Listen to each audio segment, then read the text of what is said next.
வணக்கம் நேர்களே, இன்னைக்கு முக்கியமான நியூஸ் என்ன அப்படிங்கறத நம்ம பார்க்கலாம். ஷார்ட்டா பார்ப்போம் பேசிக்கா. ஆனா இன்னைக்கு ரொம்ப முக்கியமான நியூஸ் எடுத்துட்டு வந்திருக்கனால கொஞ்சம் இன்டெப்தா போலாம்னு யோசிக்கிறேன்.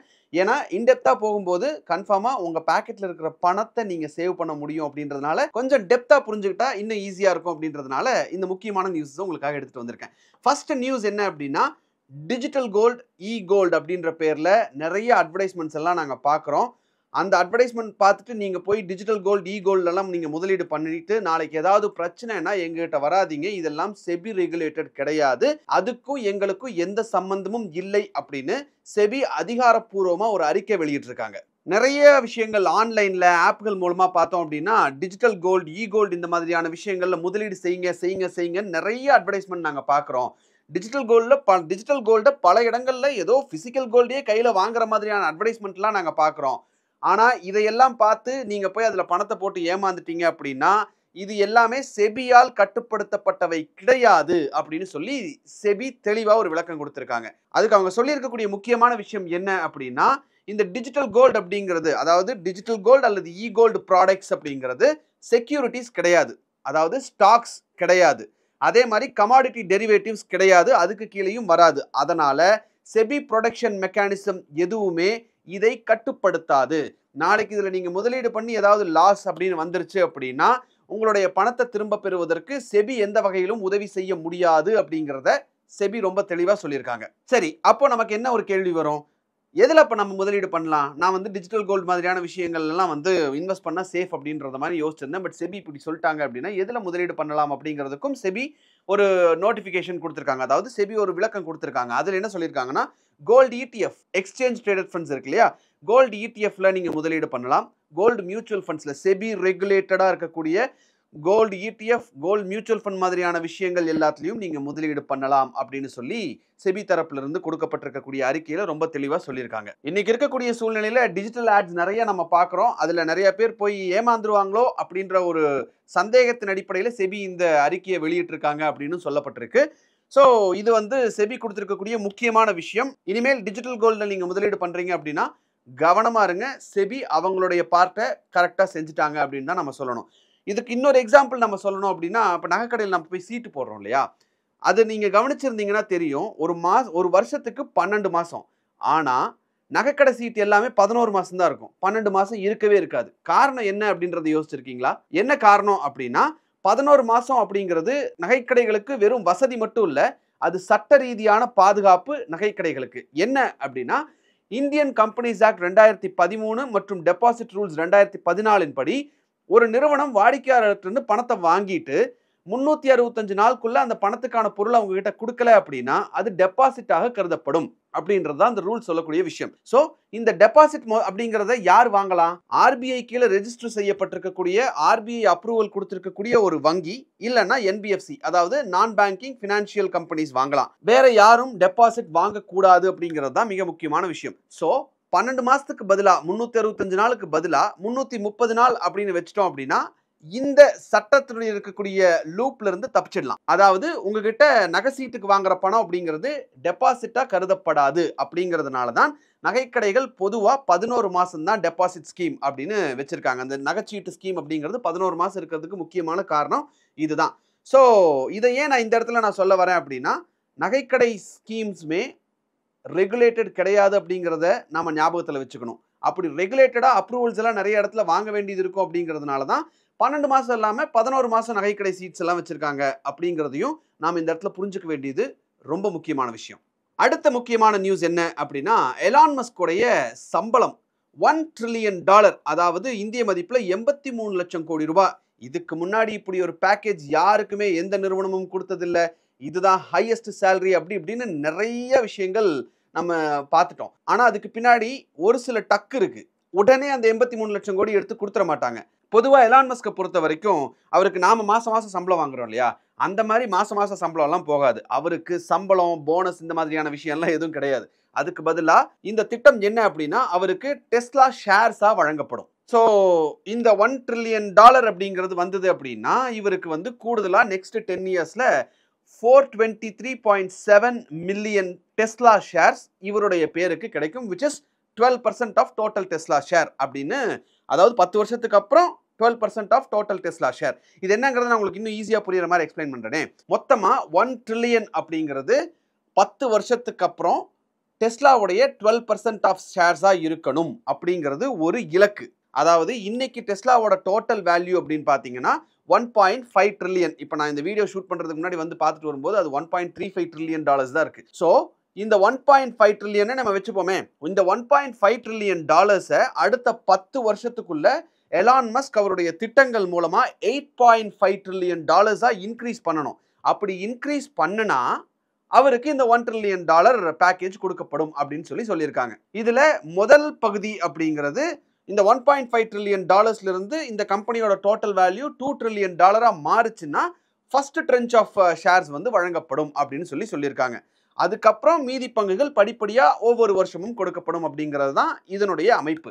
ஸோ இந்த 1 ட்ரில்லியன் டாலர் பேக்கேஜ் அப்படிங்கிறது என்ன ஒரு கணக்கு அப்படிங்கிறத நான் உங்ககிட்ட சொன்னேன். அதாவது 12% ஆஃப் டெஸ்லா ஷேர்ஸ் 10 வருஷத்துக்கு அப்புறம் டெஸ்லாவோட டோட்டல் வேல்யூ 8.5 ட்ரில்லியன் ஆச்சுன்னா அதுல 12% அப்படிங்கிறது 1 ட்ரில்லியன். ஸோ எலான் மஸ்கோட இப்போ இருக்கக்கூடிய வேலை என்ன அப்படின்னா 1.5 ட்ரில்லியன் டாலர்ஸ் இருக்கக்கூடிய ஒரு நிறுவனத்தை அடுத்த 10 வருஷத்துக்குள்ள 8.5 ட்ரில்லியன் டாலர்ஸா மாத்திட்டு அதுல இருந்து 12% நீங்க எடுத்துக்கோங்க. அதுதான் இந்த 1 ட்ரில்லியன் பேக்கேஜ் அப்படிங்கிறது தான் இதுல முக்கியமா நம்ம புரிஞ்சுக்க வேண்டிய விஷயம்.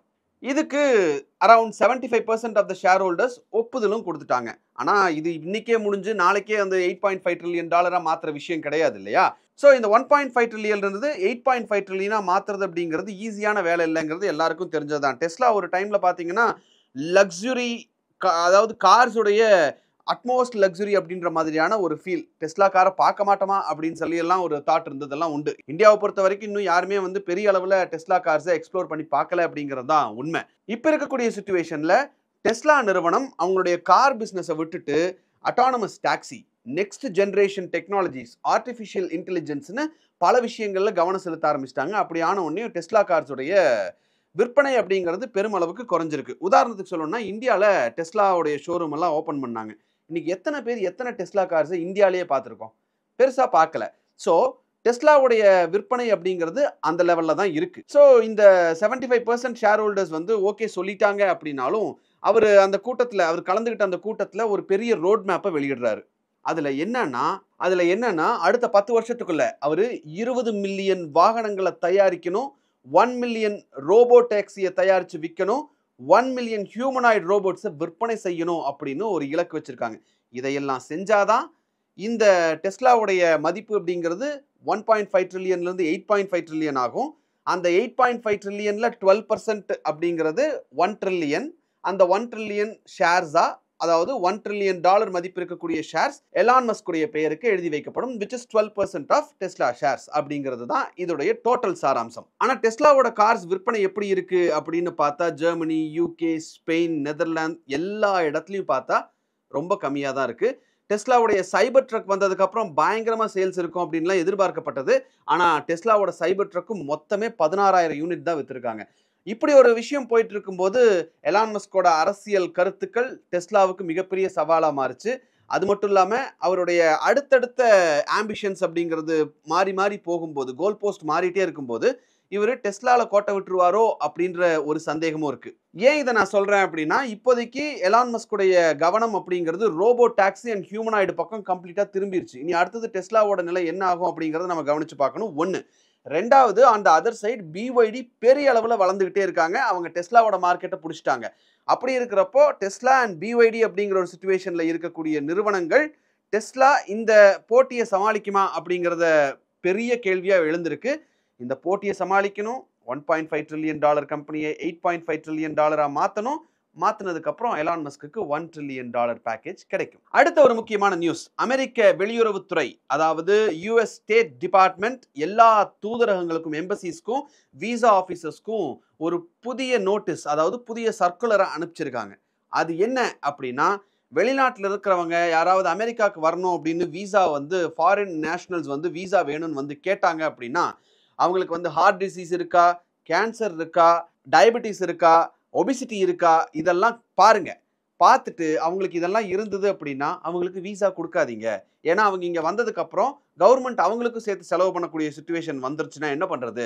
ஏற்கனவே செலவு ஜாஸ்தியா பண்ணிக்கிட்டு இருக்கோம். அதனால இவங்களுக்கெல்லாம் வீசா குடுக்காதீங்க அப்படின்னு சொல்லி ஒரு சர்க்குலரை வெளியிட்டு இருக்கிறதா தகவல் வந்திருக்கு. அதாவது அமெரிக்கன் கவர்மெண்ட் என்ன சொல்றாங்கன்னா, ஒபிசிட்டி, டயபெட்டிஸ் இந்த மாதிரியான நோய்களுக்கெல்லாம் நூற்றுக்கணக்கான டாலர்ஸ் அதிகமா செலவு பண்ண வேண்டிய சிச்சுவேஷன் இருக்கு ஒவ்வொருத்தருக்கும்.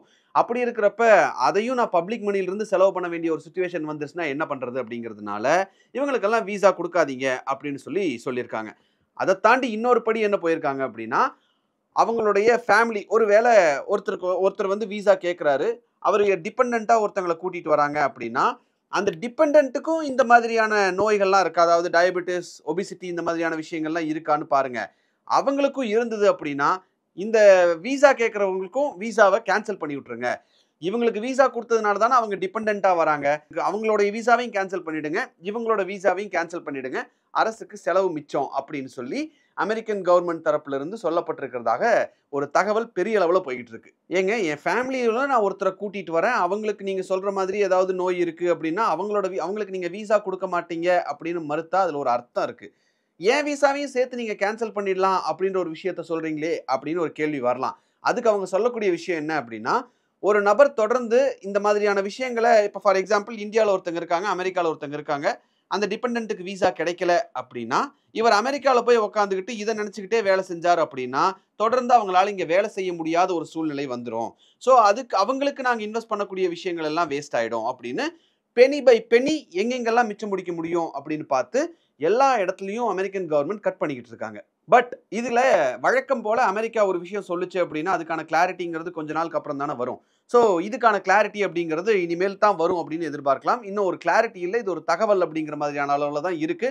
பட் ட்ரம்ப் இதெல்லாம் செய்யக்கூடிய ஆள் தானே அப்படிங்கிறதுனால தான் இது ஒரு மிகப்பெரிய பயத்தை ஏற்படுத்தக்கூடிய ஒரு நியூஸா இருக்கு. இந்த நியூஸ்க்கு அமெரிக்கா தரப்புல இருந்து, அதாவது அமெரிக்கால இருக்கக்கூடிய வக்கீல்கள் என்ன சொல்றாங்க, அதாவது லா சைடு இருக்கக்கூடியவங்க என்ன சொல்றாங்க அப்படின்னா, இதுக்கு மிகப்பெரிய எதிர்ப்பு தெரிவிக்கிறாங்க.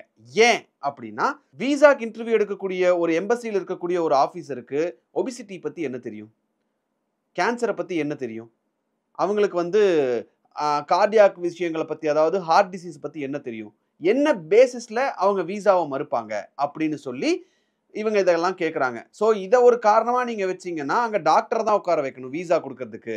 இந்த மாதிரி ஆட்களை அஃபிஷியல்ஸை நீங்கள் உட்கார வச்சு அவங்கள வந்து அசஸ் பண்ணுங்கன்னு சொன்னால் அது சரியாக இருக்காது அப்படின்னு சொல்லி அவங்க சொல்கிறாங்க. ஸோ இது வந்து எல்லா நாடுகள்லேருந்தும் வரக்கூடிய மக்களுக்கு இது பொருந்தும். இது குறிப்பிட்ட நாடுகளுக்கு மட்டும் இல்லை, எந்த கண்ட்ரிலிருந்து நீங்கள் யூஎஸ் போகிறீங்க அப்படின்னாலும் இந்த மாதிரியான க்ரைட்டீரியாஸ்குள்ளெல்லாம் போயிட்டு தான் வரணும் அப்படிங்கிறது தான் இப்போதைக்கு இருக்கக்கூடிய வெளிவந்திருக்கக்கூடிய தகவல். ஸோ இது வந்து நம்ம இந்தியாவை பொறுத்த வரைக்கும் எடுத்துக்கிட்டோம் அப்படின்னா, இந்தியாவிலிருந்து இனிமேல் அமெரிக்கா போகிறது அப்படிங்கிறது ரொம்பவே கஷ்டமாக இருக்கும். அப்படிங்கிறது தான் புரிஞ்சுக்க வேண்டிய விஷயமா இருக்கு. பட் ட்ரம்ப் தானே, இன்னைக்கு ஒன்று சொல்லுவார், நாளைக்கு ஒன்று சொல்லுவார். ட்ரம்ப் ஆல்வேஸ் சிக்கன்ஸ் அவுட் அப்படிங்கிறதுனால கொஞ்சம் பொறுத்திருந்து இதுக்கான முடிவு என்ன சொல்கிறாங்க அப்படிங்கிறத நம்ம பார்க்க வேண்டியது இருக்குது. ஸோ இன்னைக்கு இதுதான் முக்கியமான செய்திகள். இந்த நியூஸ் உங்களுக்கு பிடிச்சிருந்தது அப்படின்னா, இன்னும் எந்தெந்த மாதிரியான செய்திகள்லாம் இருந்தால் நல்லா இருக்கும்னு நீங்கள் நினைக்கிறீங்கன்றதை கமெண்ட் பண்ணுங்கள். இந்த வீடியோ உங்களுக்கு பிடிச்சிருந்தா கமெண்ட் பண்ணுங்க, லைக் பண்ணுங்க, சப்ஸ்கிரைப் பண்ணுங்க, ஷேர் பண்ணுங்க. நன்றி.